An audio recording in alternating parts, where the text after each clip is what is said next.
Hello, everyone. According to Pew Research Center, while only 5% of American adults used social media back in 2005, 69% of all Americans now use at least one social media platform.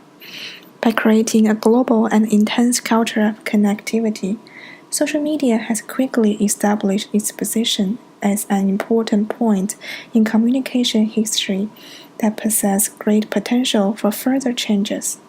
Therefore, this project decides to retrospect the relatively short but significant history of social media and proposes a few questions concerning the relationship between social media and the rise of participatory culture. Ever since the invention of printing presses, space-biased media have been reducing distance between people and the world, and information was freed from spatial confinement and was not anymore the precious property owned only by elite class. And thanks to the invention of telegraph, messages were made independent from any physical entities. Today, with the omnipresent and simultaneous internet, people can be connected to and communicate with anyone at any time in anywhere. In this age of digitalization and mobilization, social media has increasingly become the dominant form of communication and has extended its great influence on every major aspect of society, promoting trade and commerce, supporting political agendas, and most importantly, transforming the way people communicate.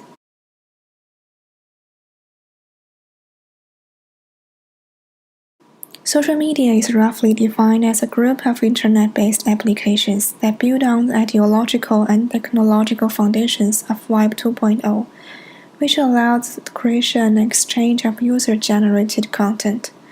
To put it simply, social media is a form of digital communication through which users receive, share, and create information in distributed communities.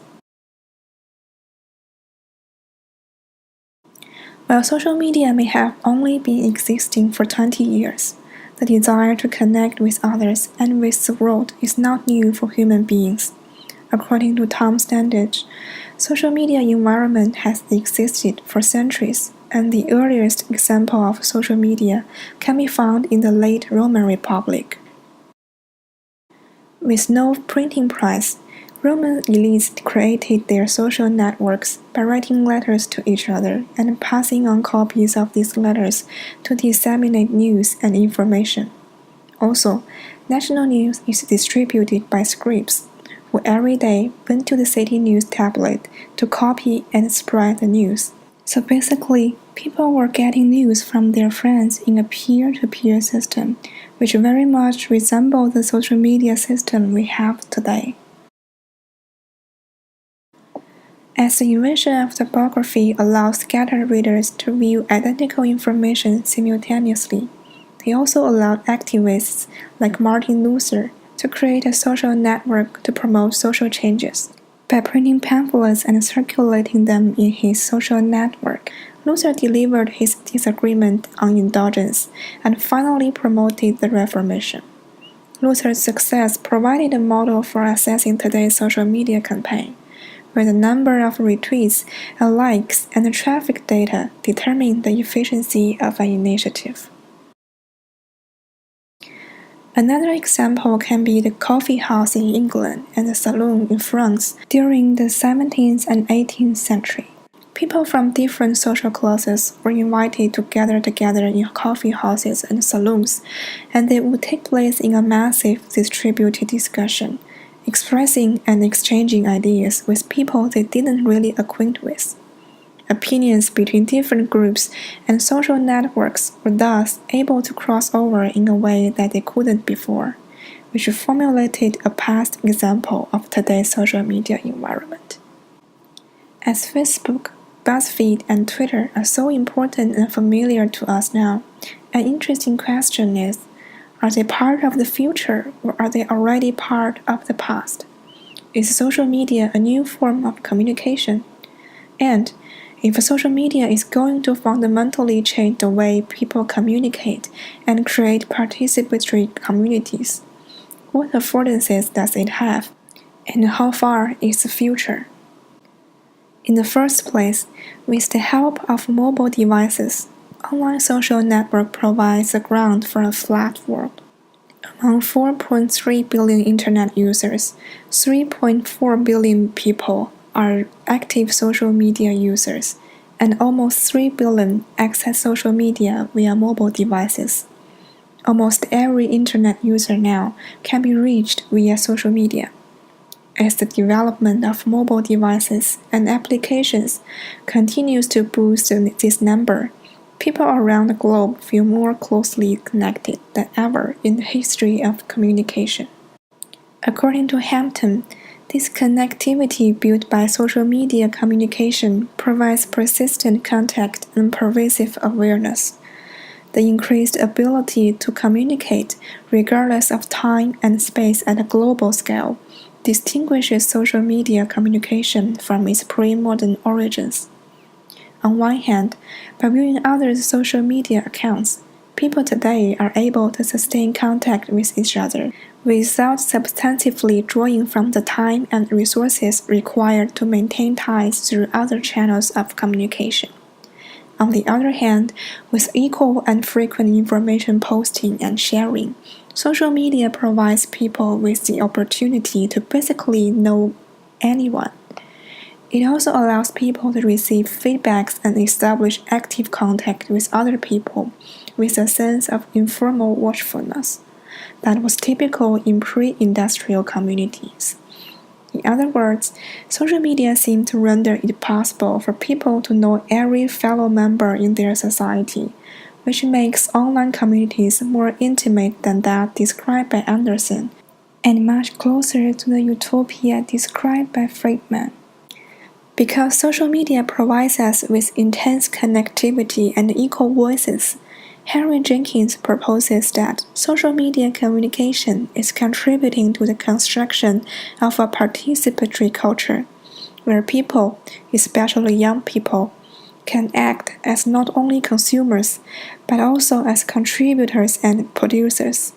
In this culture, because social media mobilizes people and encourages information creation and circulation, civic engagement is easier than ever. Everyone in the community shows strong support for others to create and share ideas, and everyone believes their contributions matter to others in the network. While Jenkins strongly believes in the promises and potentials of social media and participatory culture to reform communication and promote deep social change, several questions are worth considering about.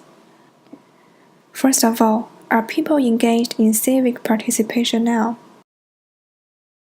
According to Global Web Index flagship report on social media, the key trend in social media lies in increasing news consumption across all platforms, as 4 in every 10 users are using social media services to get news updates. Statistics shows that users are now as likely to say they use social media to follow the news as they are to identify it as a platform for keeping in touch with friends. Entertainment also now plays a key role in motivating digital consumers to engage with social media. For more than 30% of users are just using social media to fill up spare time and find entertaining content.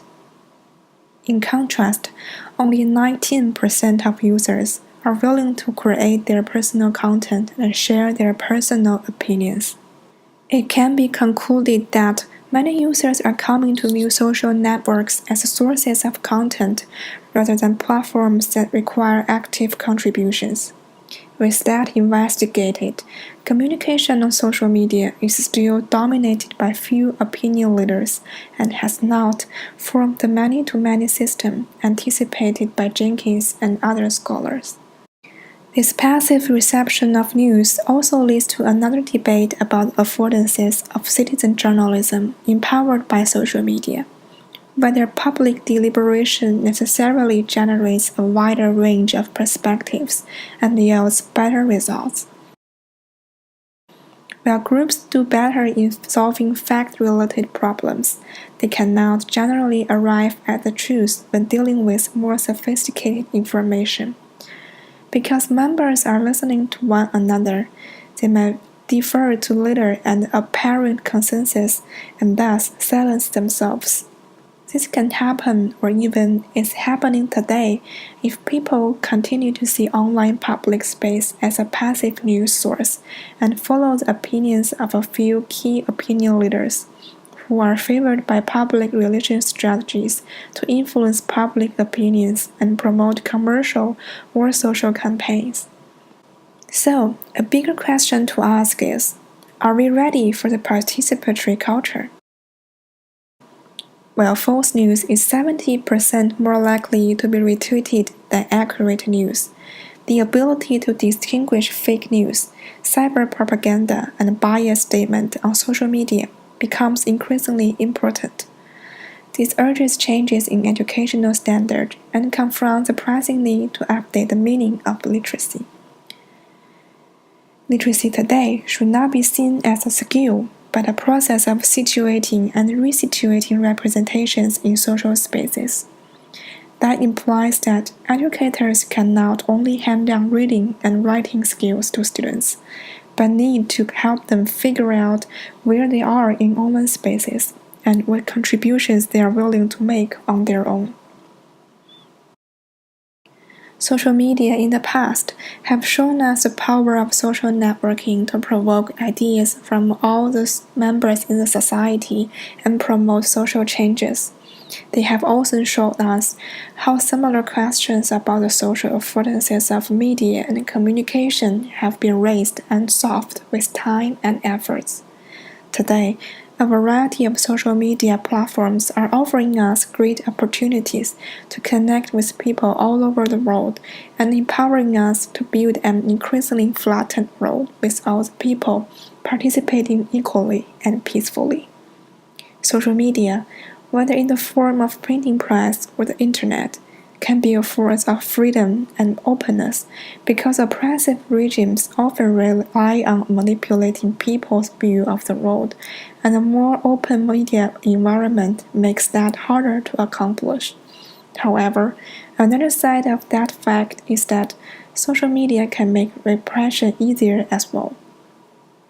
All the questions concerning critical literacy need to be addressed before we can finally establish a genuine participatory culture, where every opinion is valued and everyone is engaged in an active social media environment. The ecosystem of social media needs watchful caretakers and diverse gardeners in order for it to be sustained, and the critical history is just a first towards such sustainable future. But no matter which direction social media is taking us, we should remember that our desire to connect is not new, and a shared environment for people to communicate is not alien even in ancient times. Communication technologies are developed to enable the free exchange of ideas within a connected social network, rather than to facilitate a monopoly of opinion. While social media and the internet are expected to grow continuously in the near future, we, as students and educators, are responsible to nurture changes and see to it that more and more people can understand the offering of social media technologies and utilize its affordances to build a better future. Thank you for listening and watching.